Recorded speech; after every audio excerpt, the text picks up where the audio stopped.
أعوذ بالله من الشيطان الرجيم. بسم الله الرحمن الرحيم.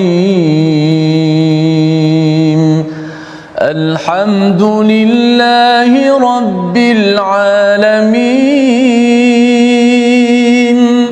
الرحمن الرحيم. مالك يوم الدين. إياك نعبد وإياك نستعين. اهدنا الصراط المستقيم. صراط الذين أنعمت عليهم غير المغضوب عليهم ولا الضالين.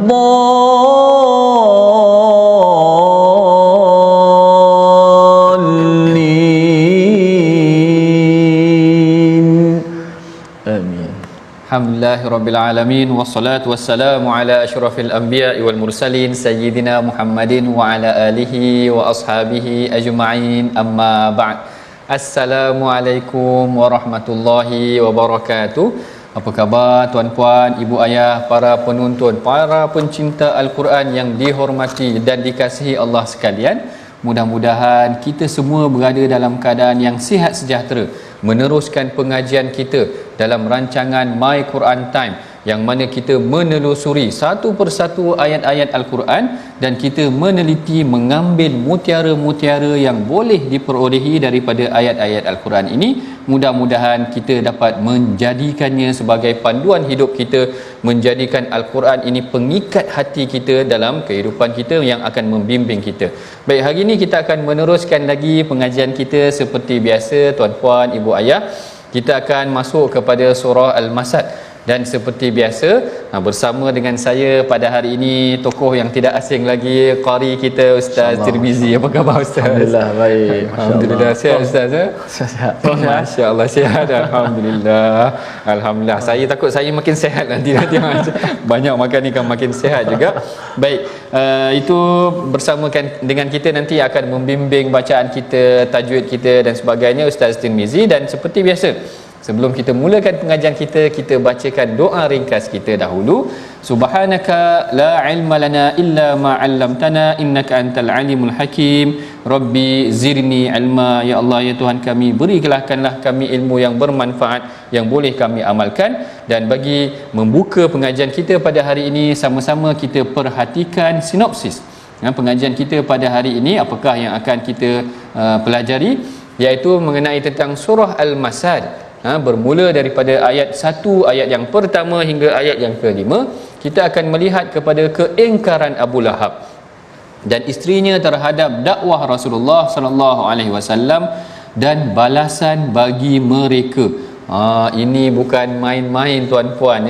Ini adalah satu kisah yang luar biasa yang dipatrikan kejadiannya ataupun dipatrikan maklumatnya di dalam Al-Quran. Ketika Abu Lahab masih lagi hidup, surah ini telah diturunkan pun. Kalaulah Abu Lahab tu dia ubah sedikit ataupun dia beriman, habis, maknanya tak valid kalau kita nak kata surah ni tadi kan, sebab memang diturunkan ketika dia sedang hidup. Apakah pengajaran dia? Bagaimana kita nak mengambil pengajaran ataupun pengajian, pendidikan, mutiara yang boleh kita amalkan selepas daripada ini? Kita akan tengok selepas daripada ini insya-Allah. Sebelum tu tuan-puan, mari sama-sama kita bacakan dahulu ayat daripada suratul Masad ini yang akan dibimbing oleh Ustaz Tirmizi kita. Silakan Ustaz. Baik, alhamdulillah, terima kasih Fadil Profesor Madia Dr. Ahmad Sanusi di atas penerangan awal sinopsis surah Al-Masad ni. Insya-Allah sama-sama kita akan bacakan di hujungnya, semuanya berhentinya semuanya qalqalah belaka insya-Allah. Dan ada berapa ayat? Ada 5 ayat buat sahabat-sahabat semua. Teruskan kita share majlis ilmu kita My Quran Time, baca faham amal. Jom sama-sama kita mulakan dengan bacaan daripada suratul Masad. A'udzu billahi minasy syaithanir rajim. Bismillahirrahmanirrahim. Tabbat yada abi lahabin wa tabb ma aghna anhu maluhu wa ma kasab sayasla naran dhata lahab wa imra'atuhu hammalatal hatab fi jidha hablum min masad. Sadaqallahul azim. Allah Taala berfirman pada ayat yang pertama, binasalah kedua-dua tangan Abu Lahab dan binasalah dia bersama. Tidaklah berguna baginya hartanya dan apa yang dia usahakan. Kelak dia akan masuk ke dalam neraka api yang bergelora, dan begitu juga isterinya pembawa kayu bakar, iaitu penfitnah. Di lehernya ada tali daripada sabut yang dipintal. Itulah dia penegasan yang Allah Ta'ala berikan mengenai tentang ancaman terhadap tekanan yang dikenakan oleh musuh Allah, iaitu Abu Lahab ini, sekalipun beliau pada hakikatnya adalah pakcik kepada Rasulullah sallallahu alaihi wasallam. Mengenai tentang biografi Abu Lahab ini kita akan ceritakan sebentar lagi. Sebelum tu kita tengok dahulu apakah dia biodata surah ini. Yang pertamanya, seperti yang tuan-puan perhatikan di dalam mushaf ini, di dalam Al-Quran kita, surah ini dikenali sebagai surah Al-Masad. Surah Al-Masad diambil daripada perkataan terakhir daripada surah ini, iaitu sabut yang dipintal itu. Dan kemudiannya dia juga dikenali dengan nama-nama lain. Dalam kebanyakan mushaf, menurut Al-Imam Ibn Ashur, maknanya mushaf penulisan kita ni ada pelbagai mushaf yang diterbitkan di Malaysia, di Saudi, di Maghribi, di Syria, di Iraq dan sebagainya. Menurut Al-Imam Ibn Ashur, dalam sebahagian mushaf yang lain dia ditulis sebagai surah Tabbat.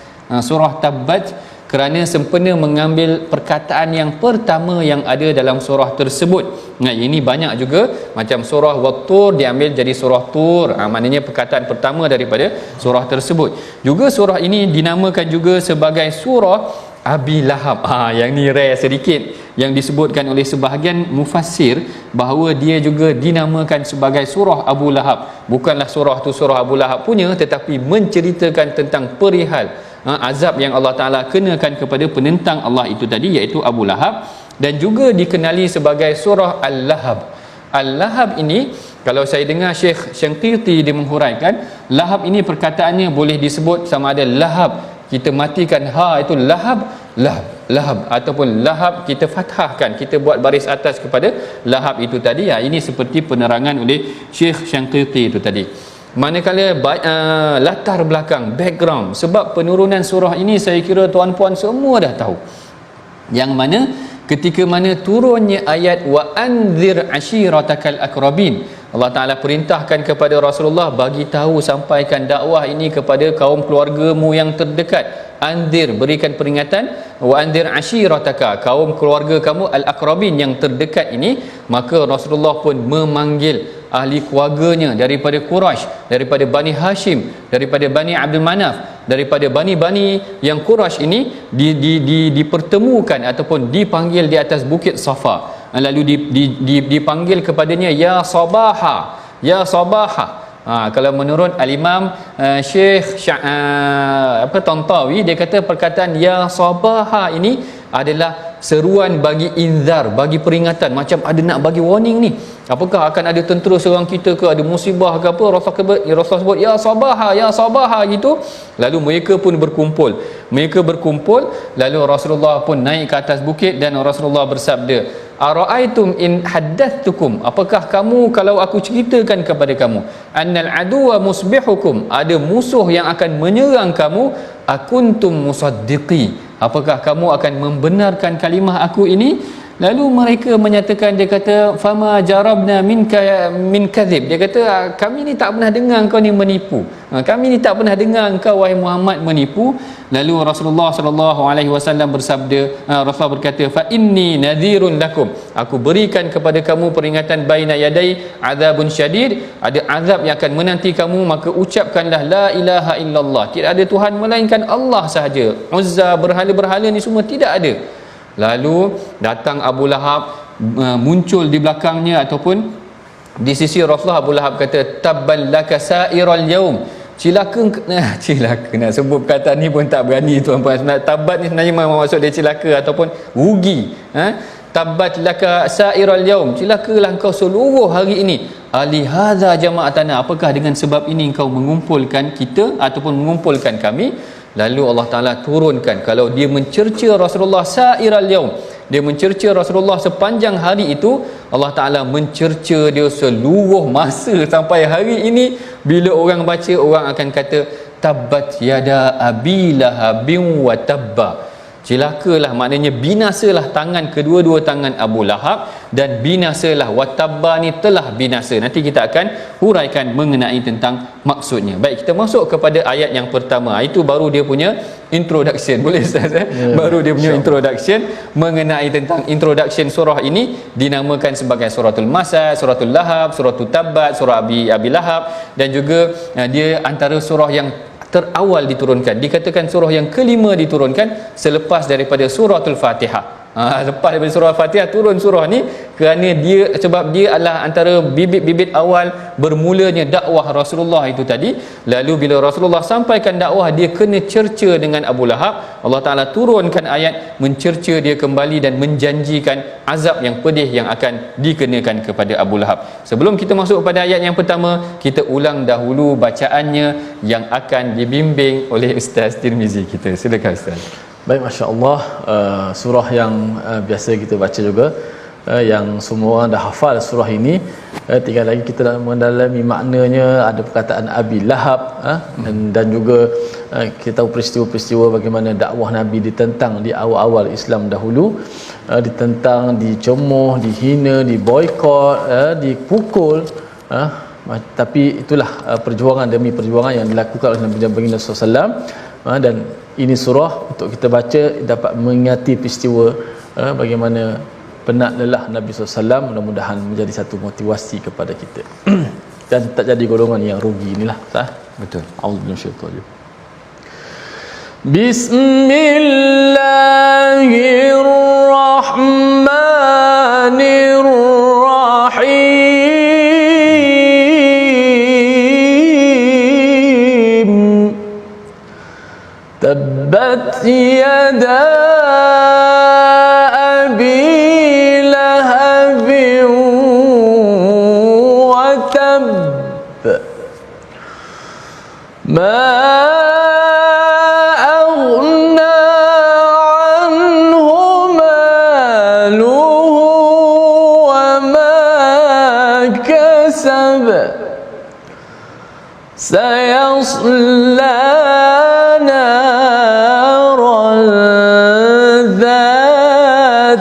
لهب وامرأته حمالة الحطب في جيدها حبل من مسد. Sadaqallahul azim. Sadaqallahul azim. Binasalah kedua-dua tangan Abu Lahab dan binasalah dia bersama. Perhatikan tuan-puan ayat yang pertama, tabbat. Perkataan tabbat ini membawa maksud binasalah ataupun khabat, runtuhlah dia ataupun binasalah dia. Yada, kedua-dua tangan Abi Lahab, iaitu tangan Abi Lahab. Watabba, Allah Ta'ala ulang balik semula. Watabba ni adalah fi'il madhi yang menunjukkan pasti dia akan binasa. Watabba ni pasti dia akan binasa. Perkataan tabat ini menunjukkan bagaimana Allah Ta'ala menjawab semula apa yang telah dicercakan oleh Abu Lahab ini sendiri kepada Rasulullah. Bila mana Rasulullah mengumpulkan mereka, Abu Lahab cerca Rasulullah, Allah Ta'ala turunkan ayatnya dan Allah Ta'ala kata pasti dia akan binasa. Watabba itu mengesahkan. Maknanya kalau kita tengok, tabbat yada abi lahabin watabba, tabbat binasalah tangannya, tangan Abu Lahab, dan pasti dia akan binasa. Dan kita perhatikan di sini, ini antara mukjizat Al-Quran. Kerana kalau kita tengok dalam keadaan awal-awal Islam dahulu, ramai sahaja pembesar-pembesar Quraisy yang pada mulanya engkar tetapi memeluk Islam. Tengok Abu Sufyan, pemimpin besar Quraisy, akhirnya memeluk Islam pada Fathu Mekah, dalam surah yang kita pelajari tentang surah An-Nasr, surah yang semalam. Kemudian kita tengok anak kepada Abu Jahal, Ikrimah, anak kepada Abu Jahal, awalnya menentang Rasulullah tetapi dia memeluk Islam. Tetapi kalau kita perhatikan di sini, Allah Ta'ala dah patrikan hati Abu Lahab bahawa dia akan binasa dan dia akan pasti binasa. Kalau ikutkan macam saya sebut awal-awal tadi, boleh sahaja Abu Lahab nak buat plot twist. Nak buat plot twist tu, dia ubah. Dia kata aku peluk Islam. Kalau dia kata aku peluk Islam, habis tak valid ke ayat ni? Kalau macam tu. Tetapi Allah Ta'ala dah patrikan. Allah Ta'ala kata watabba, pasti dia akan binasa, pasti dia akan binasa. Dan kenapa Allah Ta'ala menyifatkan tangannya yang binasa? Kerana kerosakan yang dibawa oleh manusia ini kebanyakannya daripada tangan mereka. Sebab itulah Allah Ta'ala sebutkan juga di dalam Al-Quran, dzalika bima qaddamat yadaka, itulah disebabkan kerana apa yang telah dilakukan oleh tangan-tangan kamu. Dilakukan oleh tangan-tangan kamu. Saya pernah dengar ada satu kisah, saya tak pasti mengenai tentang kisah Saidina Umar, kesahihannya kita perlu semak semula, tetapi kata-kata ini amat menarik. Umar kata ketika mana dia berdoa, dia menangis tengok tangan dia sendiri. Tuan-puan, waktu kita berdoa, kita tengok tangan kita, tetapi dengan tangan kita ini sepatutnya mengingatkan kita dosa yang kita lakukan. Sepatutnya bila kita tengok tangan waktu berdoa, kita boleh menangis. Kerana dengan tangan inilah kita persembahkan dosa, kita lakukan dosa kepada Allah Ta'ala. Dengan tangan inilah aku lakukan dosa, dengan tangan ini jugalah aku memohon kepada Allah Ta'ala. Kan kita malu tu kalau tangan kita masih lagi, orang kata red handed tu, masih lagi berdarah dengan dosa kita, tapi kita sedang memohon kepada Allah Ta'ala. Ini pengajaran ataupun tadabbur yang menarik juga daripada perkataan yada, iaitu tangan Abu Lahab yang diwakili ataupun mewakili seluruh Abu Lahab itu tadi. Dan kemudian kita tengok perkataan ketiga daripada ayat pertama ini mengenai tentang Abu Lahab. Abu Lahab ini, kalau tuan-puan tahu, saya kira tuan-puan tahu bahawa ianya adalah pakcik Rasulullah. Dan pakcik Rasulullah ni ada 3 kategori. Pakcik Rasulullah ada 3 kategori. Yang pertama, yang beriman dan membantu Rasulullah, seperti Sayyidina Hamzah dan juga Sayyidina Al-Abbas. Manakala ada juga pakcik Rasulullah yang membantu Rasulullah tetapi tidak beriman.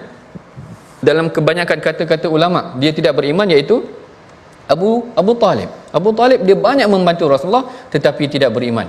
Kategori yang ketiga, dahlah tak beriman, menentang Rasulullah, iaitu Abu Lahab. Dan Abu Lahab ini dari aspek fizikalnya, perkataan Lahab ni membawa maksud menyala-nyala. Dia ni dari aspek rupanya adalah mempunyai rupa yang baik.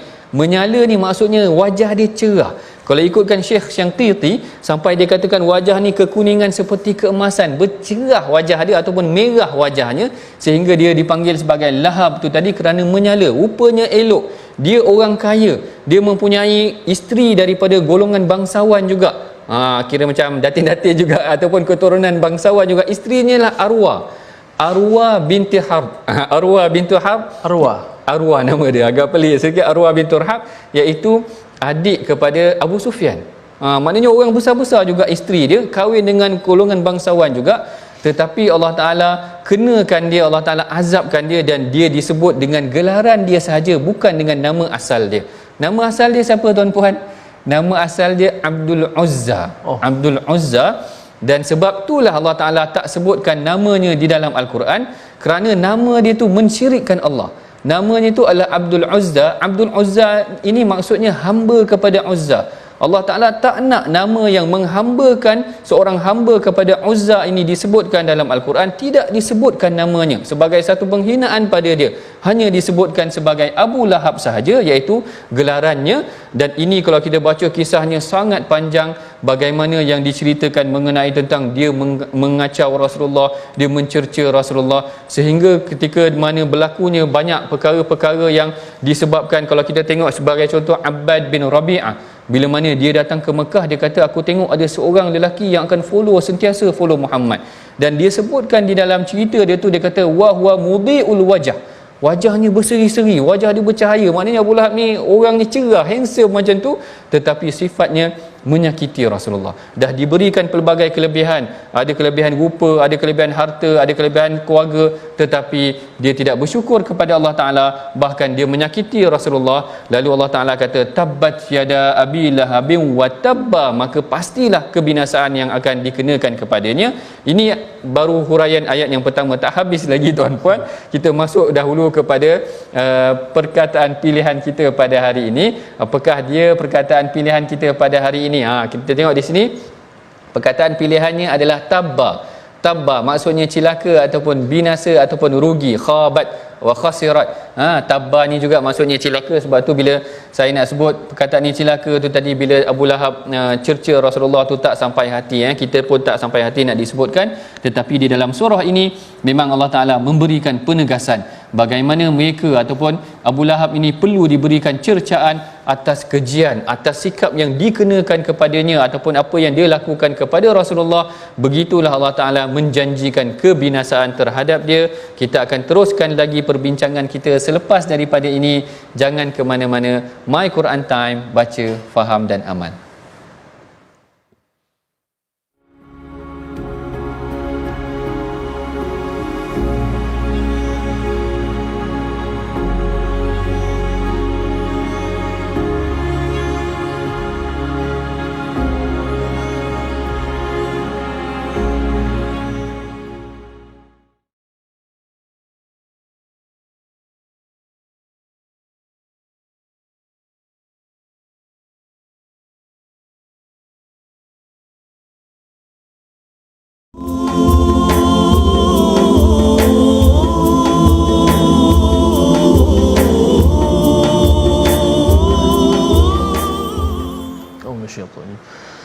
Bismillahirrahmanirrahim.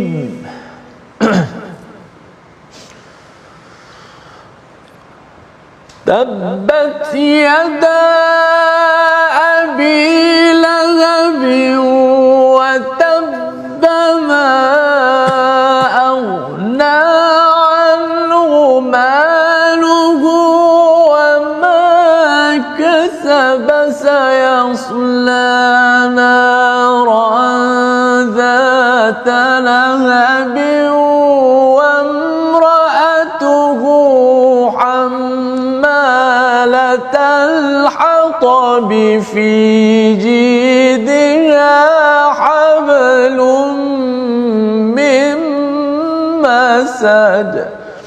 Sadaqallahul azim. Binasalah kedua-dua tangan Abu Lahab dan binasalah dia bersama.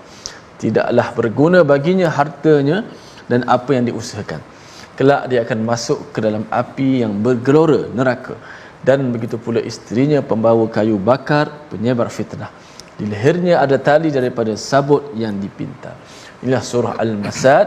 Kita mengucapkan terima kasih pada semua sahabat-sahabat terus setia dalam My Quran Time baca faham amal. Kita dah berada pada surah Al-Masad, muka surat 603. InsyaAllah esok kita akan masuk 3 lagi ataupun surah yang seterusnya, Ikhlas, Al-Falaq dan An-Nas, muka surat 604, melengkapkan 30 juzuk, 6236 ayat, 114 surah. Mudah-mudahan nombor-nombor ini yang telah kita belajar, mudah-mudahan semua Allah Ta'ala berikan kebaikan kepada kita. Allah tidak mengurangkan pahala kita semua, insya-Allah. Baik sahabat-sahabat semua, kita belajar sikit tajwid sebelum kita meneruskan tadabbur kita. Kita lihat slide yang kita sediakan. Okey, sempurnakan hukum qalqalah dalam ayat ini. Dalam 55 ayat Al-Masad ini, hujungnya semuanya huruf qalqalah. Bila kita wakaf, maknanya huruf qalqalah ini dimatikan. Ayat pertama ada huruf ba, ayat kedua ada huruf ba juga, ketiga huruf ba, ayat keempat pun huruf ba, dan ayat kelima huruf dal. Ba ada 4 huruf dal di hujung dan 1 ayat terakhir huruf dal. Yang mana bila kita wakaf, dimatikan huruf tersebut, maka berlakulah hukum qalqalah. Maka kalau kita lihat di sini, semuanya adalah qalqalah. Qalqalah ada 3 tingkatan. Yang pertama sughra, yang paling kecil, sederhana, wusta, dan yang ketiga kubra, yang kuat. Sederhana, kecil, sederhana dan kuat. Maka kelima-lima ayat dalam surah Al-Masad ini ialah qalqalah apa sahabat-sahabat boleh jawab di ruangan komen. Qalqalah yang kedua iaitulah wusta, kecuali pada ayat yang pertama itu adalah qalqalah kubra. Kenapa? Nampak tak ada perbezaan ayat pertama, kedua, ketiga, keempat tu? Perbezaan itu iaitulah pada ayat pertama huruf ba yang dikalkalahkan itu ada sabdu di atas, maka sabdu menjadikan ia qalqalah kubra. Yang lain sama, tak boleh. Ramai yang baca tabbat yada abi lahabin wa tab ma aghna anhu maluhu wa ma kasab sayasla naran dhata lahab. Tak sama. Ayat 2, 3, 4 dan 5 sama qalqalah wusta.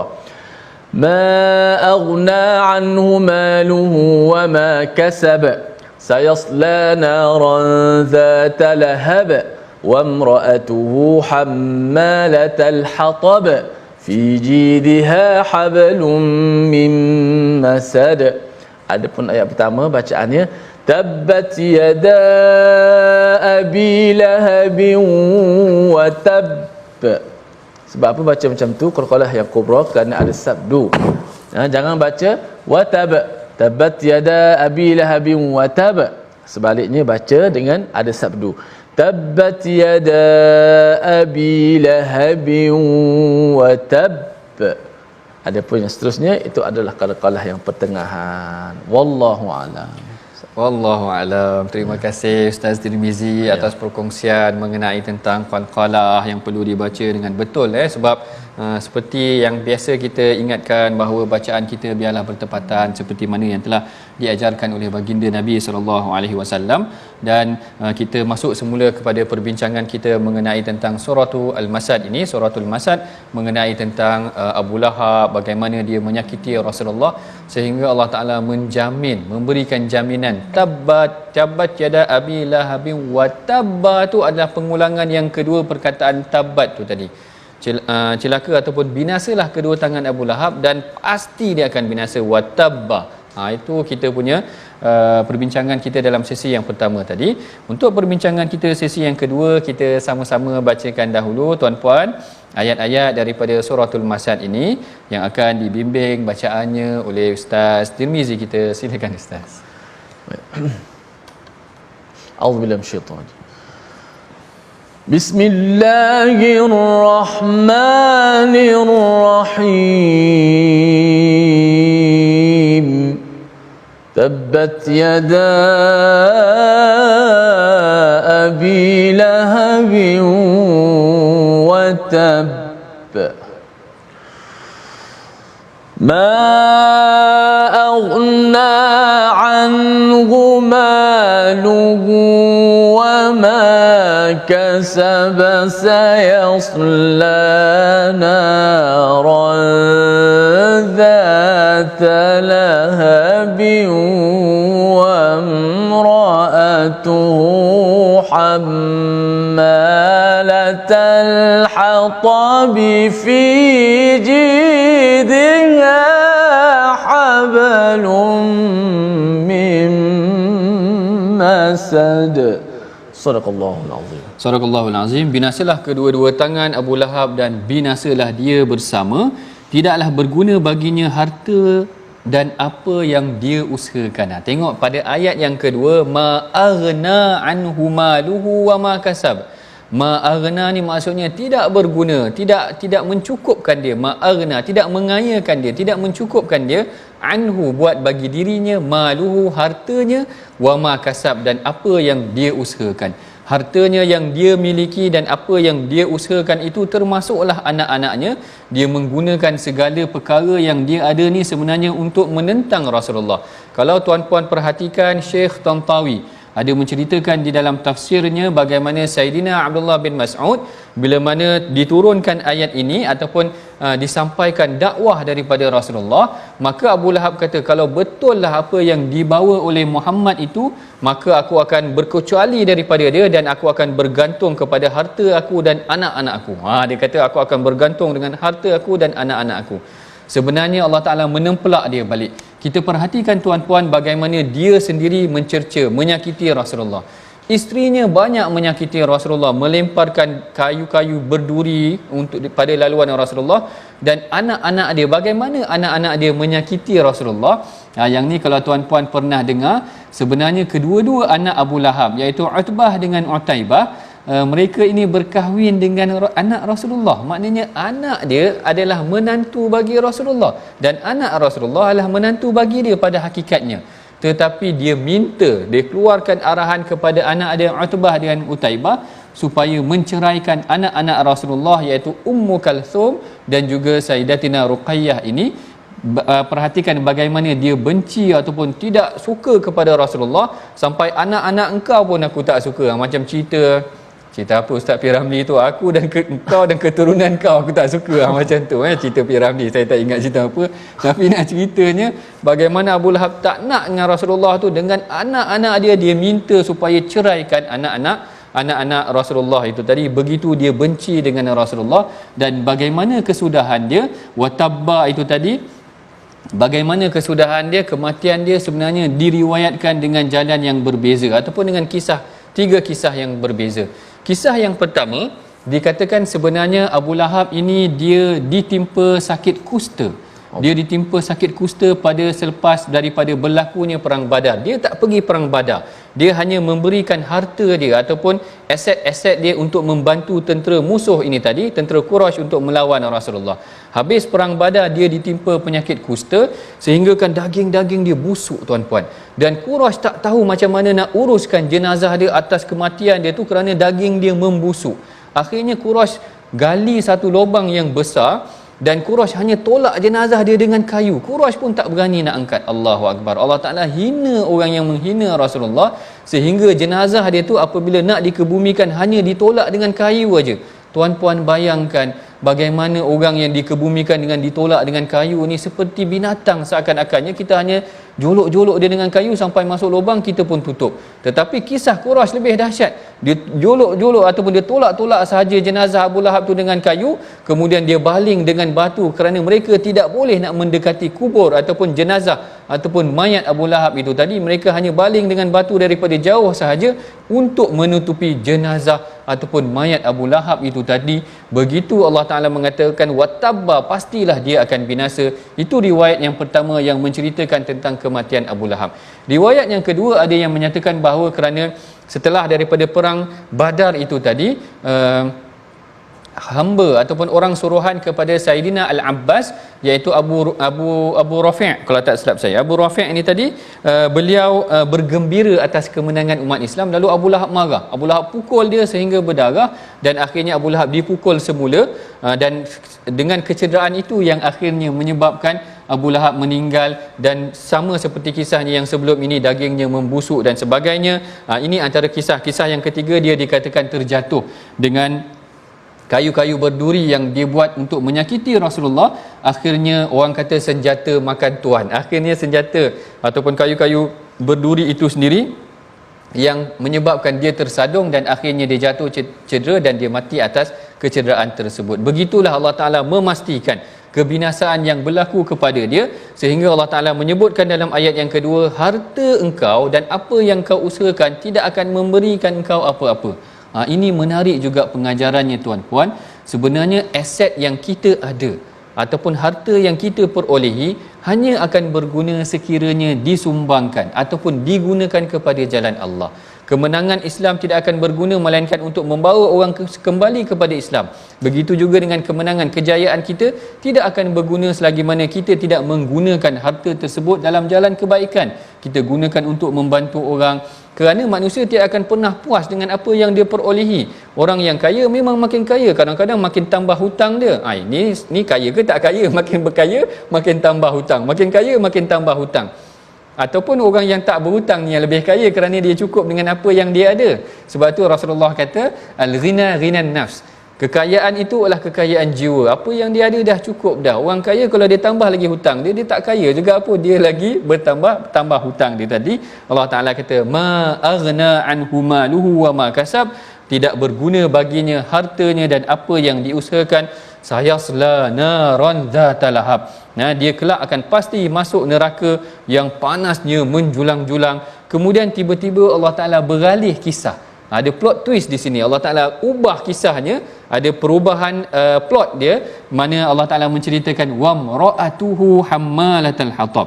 Allah Taala kata isterinya iaitu Ummu Jamil.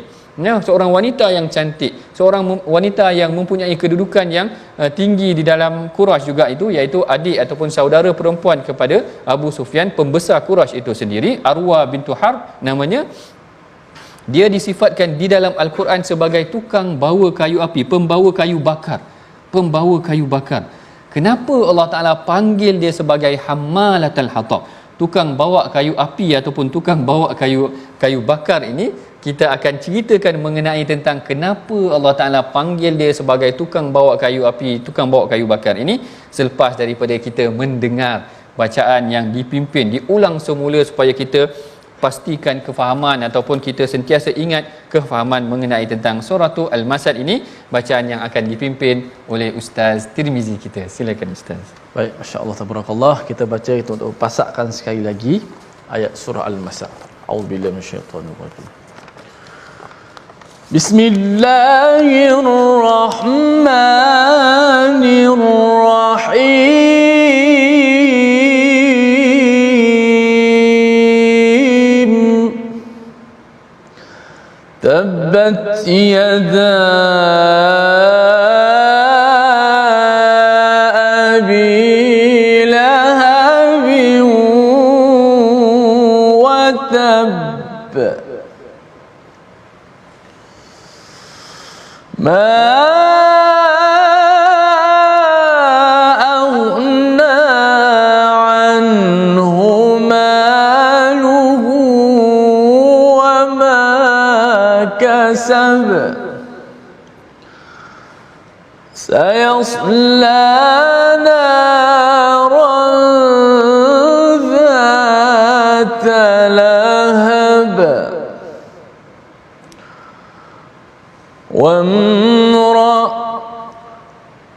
سيصلى نارا ذات لهب وامرأته حمالة الحطب في جيدها حبل من مسد. Sadaqallahul Azim. Dalam ayat yang keempat, Allah Ta'ala berfirman, dan begitu pula isterinya pembawa kayu bakar, di lehernya ada tali daripada sabut yang dipintal. Tengok di sini ayat pertama, tabbat yada abi lahabin wa tab, cerita tentang Abu Lahab. Ma aghna anhu maluhu wa ma kasab, cerita tentang hartanya. Sayasla naron dzata lahab. Kedua-dua perkara ni, kedua-dua elemen ini, diri dia dan hartanya tidak akan memberikan kebaikan buat dirinya, akhirnya dia akan masuk kepada neraka. Sayasla naron dzata lahab wa mraatuhu. Tiba-tiba ada plot twist. Saya katakan sini plot twist. Allah Taala cerita pula tentang isteri dia. Apa kaitan isteri dia pula di sini? Apa kaitan isterinya di sini? Kerana isteri dia sama-sama dia menyakiti Rasulullah, isteri dia menyakiti Rasulullah, anak-anak dia menyakiti Rasulullah. Isteri dia menyakiti Rasulullah apabila diturunkan ayat ini. Apabila diturunkan ayat ini, dia pergi cari Rasulullah. Dia kata Muhammad telah mencerca aku dan suami aku. Dicarinya Rasulullah dan didapati orang bagi tahu, dia kata Muhammad ada di Baitullah, ada di masjid, ada di Kaabah. Lalu dia cari, dia nampak Abu Bakar. Rupanya dia hanya nampak Abu Bakar sahaja, dia tak nampak Rasulullah. Sebab bila mana dia datang kepada Abu Bakar, dia tanya kepada Abu Bakar, aina sahibuka, di mana kawan kau yang mencerca aku tu tadi? Abu Bakar jadi heran. Kerana Abu Bakar kata sebelah aku ni Rasulullah, dia tak nampak. Lalu Rasulullah kata biarkan sahaja dia dengar apa yang diejek ataupun dimarahi oleh isteri kepada Abu Lahab, Ummu Jamil ini tadi, kerana dia mencerca, menyakiti Rasulullah, bahkan dia menyakiti dengan melemparkan kayu pada laluan yang dilalui oleh Rasulullah sallallahu alaihi wasallam. Kenapa? Persoalan yang kedua, tadi dah kita sebutkan kenapa disebutkan isteri Abu Jahal, kerana laki bini ini ataupun suami isteri ini menyakiti Rasulullah, menyakiti Rasulullah. Tetapi kenapa Allah Ta'ala beri dia gelaran tukang bawa kayu api? Kenapa dia bukan cerita P.Ramlee ni, tukang bawa kayu api ni nak cari kayu, tak. Ini memang kisah Allah Ta'ala gambarkan azab kepada dia. Kita perhatikan bagaimana para ulama tafsir menghurai tentang kenapa isteri Abu Lahab digelarkan sebagai tukang bawa kayu. Yang pertama, Imam Tabari dengan Imam Baihaqi menyatakan bahawa Ummu Jamil ini secara fizikal dia memang dia tukang kutip kayu, kerana dia kutip kayu-kayu yang berduri dan dia letakkan di laluan Rasulullah kerana nak menyakiti Rasulullah. Lalu Allah Ta'ala sebutkan sifat jahat dia tu, dia ni memang tukang kutip kayu dan dia cuba untuk mengutip kayu tu menyakiti Rasulullah. Itu sifat dia yang pertama. Manakala Al-Imam Mujahid pula, dia katakan sifat tukang bawa kayu ini bukan maksudnya secara literal, bukan dia kutip kayu, tetapi maksudnya kerana kayu itu sifatnya membakar. Sifat Ummu Jamil ini sifatnya mengadu domba, dia bakar orang tu, bakar orang ni supaya mengutuk Rasulullah. Dia mengadu domba. Macam kita tukang bakar dalam komen-komen dalam WhatsApp, kita bakar orang, dalam Facebook kita bakar orang supaya orang komen pula balik, kita pun bergaduh juga, mengadu domba. Ini sifat Ummu Jamil. Allah Ta'ala sifatkan dia sebagai tukang bawa kayu api kerana dia membakar sifat manusia untuk menimbulkan permusuhan kepada Rasulullah. Tetapi yang lebih menarik sendiri, apabila dibacakan sendiri dalam tafsir yang disebutkan oleh Al-Imam Ibn Atiyah ini ataupun Al-Imam Ibn Kathir, adalah tukang bawa kayu api ini kerana dia akan membawa kayu api ini yang akan digunakan untuk membakar dirinya di neraka. Allahu Akbar. Maknanya ini gambaran yang akan dikenakan kepada dia yang menyakiti Rasulullah. Dia sendiri yang akan bawa kayu untuk dihumbankan ke dalam neraka. Dan tafsiran Al-Imam Ibn Kathir ini lebih menarik. Dia bukan sahaja bawa kayu api untuk membakar diri dia, tetapi untuk membakar suaminya sendiri. Tuan-puan bayangkan, ini pengajaran yang sangat menarik yang kita boleh perolehi daripada hari ini.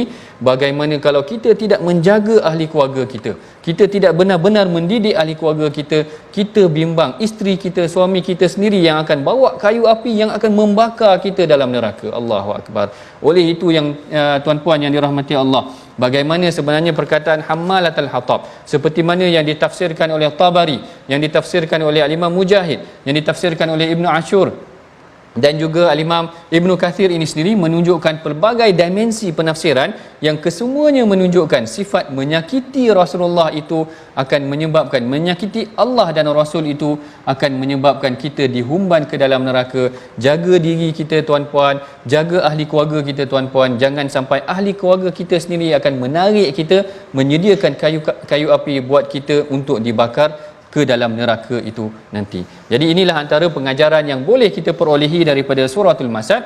Mari sama-sama tuan-puan kita bacakan resolusi pengajian kita pada hari ini insya-Allah. Yang pertama, kita tidak menentang orang yang menyampaikan dakwah dengan jujur dan ikhlas. Manakala yang keduanya, kita akan menggunakan harta dan anak untuk manfaat serta pembangunan ummah.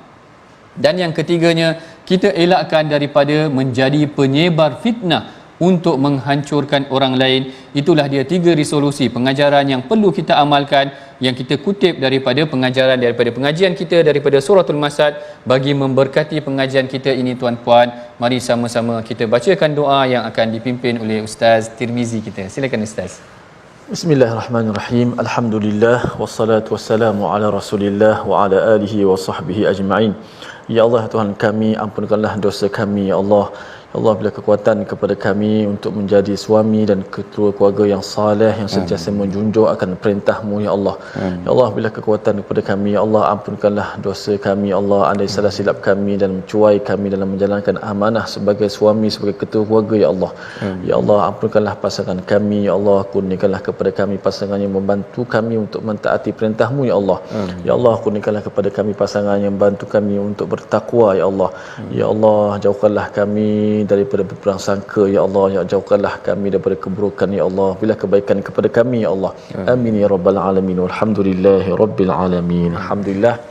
Terima kasih pada semua penonton-penonton, sahabat-sahabat terus istiqamah dalam My Quran Time. Begitulah hebatnya Al-Quranul Karim, surah An-Nas dan Al-Masad bersama Profesor Madia.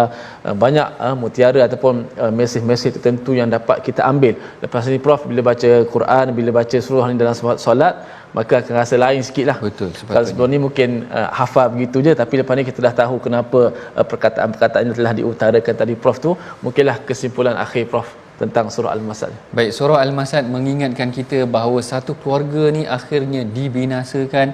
Oleh yang demikian, kita hendaklah jadikan diri kita jangan sampai kita dibinasakan oleh Allah Ta'ala kerana perlakuan kita yang tidak menepati Allah dan Rasul. Ni kena ingat betul-betul tuan-puan. Setiap kali baca Tabbat Yada ni, teringat kat diri kita. Memang Allah Ta'ala cerita tentang orang lain, tapi pengajaran dia untuk diri kita sendiri. Jaga diri kita, jaga ahli keluarga kita. Kita nak masuk syurga, satu keluarga kita, insya-Allah. Masya-Allah. Dan jangan jadi seperti orang ni lah. Betul. Mudah-mudahan dapat sama-sama kita ambil panduan, dan saya ajak semua sahabat-sahabat terus bersama dalam tabung gerakan Al-Quran. Moga-moga sumbangan kita memberi manfaat untuk ummah pembangunan Al-Quran di seluruh dunia, insya-Allah. Dan jangan lupa saksikan ulangan My Quran Time, baca faham amal. Terima kasih kepada Prof yang bersama dengan kita dah berada di hujung dah, alhamdulillah. Mudah-mudahan kita sama-sama makin semangat menuju di hujung. Ramai yang kata sedih, tapi ini adalah pengakhiran satu permulaan. Baik, bertemu lagi dalam My Quran Time, baca faham amal. Assalamualaikum.